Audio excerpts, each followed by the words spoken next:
আসসালামু আলাইকুম। কুকিং কিচেনে আজ আপনাদের জন্য নিয়ে এসেছি হোটেল স্টাইলে নরম সুজির হালুয়া। এজন্য একটি প্যানে 1/3 কাপ সয়াবিন তেল নিয়ে নিব। আমি এখানে ফ্লেভারের জন্য কিছুটা ঘি ব্যবহার করেছি। এটা অপশনাল, আপনারা চাইলে করতে পারেন, আবার না করলেও সমস্যা নেই। হোটেলে ওরা ঘি ব্যবহার করে না। এবার এতে দিয়ে দিব 2টো এলাচ, 1 টুকরো দারচিনি আর একটা তেজপাতা মিডিয়াম সাইজের। এবার হালকা নাড়াচাড়া করে এর মধ্যে দিয়ে দিব আধা কাপ সুজি। এবার সুজিটিকে খুব ভালো করে ভেজে নিব। এই রান্নায় আমি দুধ ব্যবহার করব না, এজন্য সুজিগুলোকে খুব ভালো করে লালচে করে ভেজে নেব।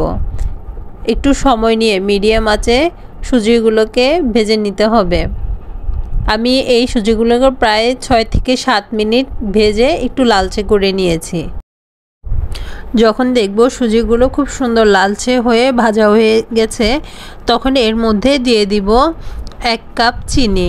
আমি এখানে যতটুকু সুজি ব্যবহার করেছি তার ডাবল চিনি ব্যবহার করেছি। কেউ যদি মিষ্টির পরিমাণ কমাতে চান তবে এক্ষেত্রে কিছুটা চিনি কমিয়ে দিতে পারেন। চিনি দেওয়ার পর সুজিগুলোকে আবার ভেজে নিব। এই পর্যায়ে সুজিগুলোকে 4 থেকে 5 মিনিট ভেজে নিব। সুজি ভাজার শুরু থেকে শেষ পর্যন্ত অর্থাৎ পানি দেওয়ার আগ পর্যন্ত সুজিগুলোকে অনবরত নেড়েচেড়ে যেতে হবে। না হলে সুজিগুলো তলানিতে লেগে পোড়া যাবে, এজন্য নাড়ানো বন্ধ করা যাবে না। চিনি আর সুজি যখন ভাজা ভাজা কিছুটা লালচে হবে, তখন এর মধ্যে দিয়ে দিব পানি। এখানে যতটুকু সুজি নিয়েছি তার 6 গুণ পানি ব্যবহার করব। যেহেতু আমি এখানে আধা কাপ সুজি ব্যবহার করেছি, তাই এর মধ্যে আমি 3 কাপ পানি ব্যবহার করব। এই পানির থাকবে ফুটন্ত গরম পানি। ঠান্ডা পানি দিলে চিনিগুলো শক্ত হয়ে যাবে, আর গরম পানি দেওয়ার পরও কিছুটা দলা পাকিয়ে যায়। এ নিয়ে টেনশন করার কিছু নেই, কিছুক্ষণ পর এটি আপনা আপনি গলে যাবে। কিছুক্ষণ জাল দেওয়ার পর চিনিগুলো আপনা আপনি খুব সুন্দর করে গলে গেছে এবং সুজিগুলো সেদ্ধ হওয়া শুরু করছে।